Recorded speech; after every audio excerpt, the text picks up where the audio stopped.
కుటుంబ survey greater Hyderabad పరిధిలో జోరుగా కొనసాగుతోంది.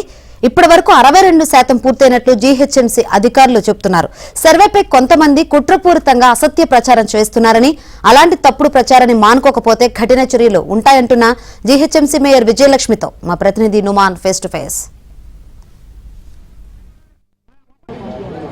గ్రేటర్ హైదరాబాద్ వ్యాప్తంగా ఇంటింటికి సమగ్ర కుటుంబ సర్వే జోరుగా కొనసాగుతుంది. ఇప్పటికే దాదాపు 28,28,000 పైగా ఇళ్లకు సంబంధించినటువంటి సర్వే కొనసాగుతున్నటువంటి పరిస్థితి ఉంది. సో ఇప్పటివరకు దాదాపు జిహెచ్ఎంసీ పరిధిలో 62% దాదాపు అంటే 15 లక్షలకు పైగా ఇళ్లలో సర్వే పూర్తయినట్లు ఇప్పటికే జిహెచ్ఎంసీ అధికారులు కూడా చెప్తున్నటువంటి పరిస్థితి. మరోవైపు ఏదైతే ఈ సర్వే జరుగుతున్నటువంటి ప్రాంతాల దగ్గర వాటి సర్వేలను కూడా ఎప్పటికప్పుడు కూడా ఇటు జిహెచ్ఎంసీ ఉన్నతాధికారులతో పాటు మేయర్, డిప్యూటీ మేయర్, దాంతోపాటు సిటీలో ఉన్నటువంటి ఎమ్మెల్సీలు కూడా పరిశీలిస్తున్నటువంటి పరిస్థితి ఉందని చెప్పొచ్చు. ప్రస్తుతం మనము కోటిలో ఉన్నాము. సో కోటి దగ్గర ఇక్కడ కూడా చూడొచ్చు, ఏదైతే మేయర్ గద్వాల విజయలక్ష్మి, దాంతోపాటు ఎమ్మెల్సీ బల్మూరు వెంకట్ ఏదైతే ఈ ఎన్యూమినేటర్లతో ఎలాంటి వివరాలు సేకరిస్తున్నారు ఏంటనే దాన్ని కూడా పూర్తిగా ఇక్కడ ఉన్నటువంటి స్థానికులతో కూడా మాట్లాడి, మేడం ఎలాంటి రెస్పాన్స్ వస్తుంది మేడం? రెస్పాన్స్ చాలా బాగుంది. ఎందుకంటే ఫర్ ఎగ్జాంపుల్ ఇప్పుడు ఈ బస్తీలోకి వచ్చాం, నేను ఈయననే గోపి అనే మనిషిని ఈ రోజు ఆయన ఫస్ట్ ఇవ్వను అన్నాడు.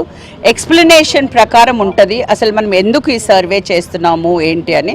సో ఆయననే అడుక్కుని మీరు తెలుసుకోవాలి. ఎందుకంటే పదే పదే మీరు మా ఇంటర్వ్యూస్ తీసుకున్నారు కదా, ఒక ఎవరైతే పర్సన్ హూస్ డూయింగ్ దిస్ ఇది సర్వే ఆ సిటిజన్ దగ్గర మీరు తీసుకుంటే वो अब जो एक्सप्लेन कर रहे हैं गवर्नमेंट की तरफ से वो अच्छा कर रहे हैं. अभी मेयर साहब आए, बहुत अच्छा एक्सप्लेन करने से देना दिल बोला. पहले लोग क्या है समझा रहे नहीं, अवेयरनेस नहीं कर रहे कि गवर्नमेंट क्या करना चाह रही. अब अवेयरनेस आ रहा तो देंगे सब डिटेल्स, वो तो मैंडेटरी है. गवर्नमेंट अगर पूछ रही तो देना है, अगर समझाना कई के लिए ले रहे, क्या ले रहे, क्या थोड़े चीज़ को अगर नहीं दे रहे तो रिस्ट्रिक्शन कर रहे तो रिस्ट्रिक्शन होना, नहीं वो देश बोले तो कैसा देंगे. కొంతమంది అంటే సోషల్ మీడియాలో కూడా కొంత అసత్య ప్రచారం కూడా జరుగుతుంది, ముఖ్యంగా బ్యాంక్ అకౌంట్ కానివ్వండి, ఆధార్ కార్డు దీనికి సంబంధించి దాని మీద కూడా ఎలాంటి న్యూమాన్ గారు నేను వెరీ క్లియర్ గా చెప్తాను, ఇది పదే పదే కూడా మేము చెప్తూ వస్తున్నాము. ఎందుకంటే బ్యాంక్ డీటెయిల్స్ మీరు ఆ ఫామ్ చూసినట్టయితే బ్యాంక్ డీటెయిల్ ఇవాళ గోపినే ఉన్నాడు. बैंक डिटेल हम लोग बैंक का अकाउंट पूछे आपको? नहीं, ओनली అకౌంట్ హే యా నయ్యే అంటే ఉందా లేదా అంతే అడిగాము. ఇవాళ వాళ్ళకి ఇవ్వాలి, వాళ్ళ ఆధార్ కార్డే ఉంది ఆర్ కొన్ని డీటెయిల్స్ ఉన్నాయి, పట్టా అంటే వాళ్ళకి ల్యాండ్ ఉందా, పట్టా పాస్బుక్ లో కొందరికి ఇవ్వను నేను మాకు ఇవ్వాలని అనిపించట్లేదు అంటే మేము అడగట్లేదు. సి ఇట్ ఈస్ ఏదైతే వాళ్ళకి ఇవ్వాలా అనిపించిన ఇన్ఫర్మేషనే అది మేము గ్యాదర్ చేస్తున్నాము. ఒకటి ఎన్యూమినేటర్స్ అనేది వారు కమ్యూనికేషన్లో ఎక్కడైతే సంబంధించి ఎన్యూమినేటర్స్ ప్రాపర్గా కమ్యూనికేట్ చేయగలుగుతారో 100% పబ్లిక్ విల్లింగ్ ఉండి చాలా ఫాస్ట్గా ప్రాసెస్ నడుస్తుంది. సరే కొన్ని చోట్ల ఏంటంటే ఇనిషియల్గా కోడ్స్ అని వేయాలి కాబట్టి అది నోటికి అలవాటు కానీ కొద్దిగా సమయం పడుతుంది కాబట్టి ఇనిషియల్గా కొద్దిగా ఆలస్యమైన ప్రజలందరూ కూడా ఈరోజు వాస్తవానికి ఏదైతే సంబంధించి క్యాస్ట్ సెన్సస్ అనేది ఎవరి పాపులేషన్ ఎంత ఉందో వారికి ఆ రకమైన రిజర్వేషన్స్ వారికి కల్పించాలనే ఉద్దేశంతో దేశవ్యాప్తంగా రాహుల్ గాంధీ గారు తీసుకున్న ఒక నిర్ణయం మేరకు ఏదైతే ఈ ఒక చరిత్రాత్మక నిర్ణయం ఈరోజు ముఖ్యమంత్రి గారు తీసుకొని ఏదైతే తెలంగాణ రాష్ట్రంలో దీన్ని చేస్తారో ప్రజలు ఏదైతే రోజు రోజుకి ప్రజలకు కూడా వాస్తవాలు అర్థమై వారి డీటెయిల్స్ కూడా వారు ఇవ్వడం జరుగుతుంది. 100% ఉన్న పబ్లిక్ అందరు కూడా నేను అప్పీల్ చేసేది ఒకటే, ఎక్కడ కూడా మీ పర్సనల్ డీటెయిల్స్ ఏదైతే సంబంధించి మీరేమన్నా ఇవ్వదలుచుకోకపోతే దాన్ని ఎక్కడ కూడా ప్రెషరైజ్ చేసి వాళ్ళు ఇవ్వాలని చెప్పట్లేదు. కానీ అకౌంట్ డీటెయిల్స్ అనేది ఇప్పుడు ప్రభుత్వం తరఫున రేపు పొద్దున ఇతర ఏ కార్యక్రమాల కన్నా ఏదైనా బెనిఫిట్స్ డైరెక్ట్గా గవర్నమెంట్కి వెళ్ళి మీకు ఇవ్వాలని అంటే మీకు అకౌంట్ ఉందా లేదా, అసలు ఎంతమందికి ఉంది లేదు అనే దానిపైన జస్ట్ తీసుకోవడం జరుగుతుంది. సరే కొంతమంది దీన్ని యొక్క స్కీమ్ ద్వారా ఏదైతే ఇతర రాష్ట్రాల్లో చేయలేని కొంతమంది వ్యక్తులు రాజకీయ పార్టీలు దీనిపైన విమర్శ చేసే ప్రయత్నం చేస్తున్నాయి, కానీ ఇది ప్రజల బాగు కోసము.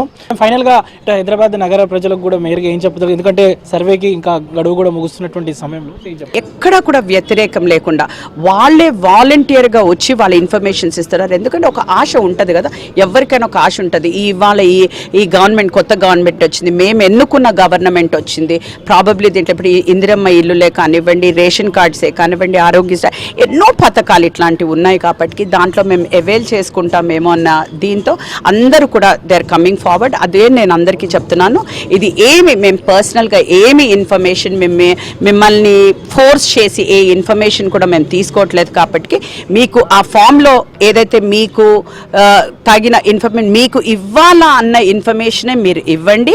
లేకపోతే అదొక బ్రాకెట్ ఏదో ఉంటుందో అది బ్లాంక్ కూడా పెట్టచ్చు.